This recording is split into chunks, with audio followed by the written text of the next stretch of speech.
خبر شامل کرتے چلے نواب شاہ سے۔ District reporter J N news Rao محمد افضل راجپوت کی رپورٹ کے مطابق صوبہ سندھ میں جسمانی سزا کی روک تھام کے لیے ایکٹ 2016 کے قوانین و ضوابط کے تحت تعلیمی اداروں میں بچوں کی جسمانی سزا کی روک تھام کے حوالے سے اساتذہ کو آگاہی فراہم کرنے کے لیے محکمہ تعلیم کے ریفارم سپورٹ یونٹ اور عالمی ادارہ یونیسیف کی جانب سے ایک سیمینار نواب شاہ کے مقامی ہال میں منعقد ہوا۔ اس موقع پر سیمینار سے خطاب کرتے ہوئے چیف ایڈوائزر کریکولم ونگ اور فوکل پرسن محکمہ education doctor Fauzia Khan, education specialist UNICEF Asif Abrar, district education officer secondary Muhammad Saleem Bhatti, district education officer primary Masood Ahmed سہتر،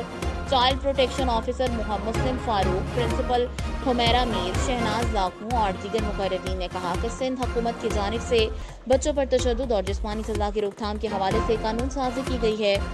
مقررین نے اساتذہ سے اپیل کی کہ وہ بچوں کو پیار اور شفقت سے پڑھائیں تاکہ وہ اپنی تعلیم مکمل کر کے معاشرے کے اچھے شہری بن سکیں۔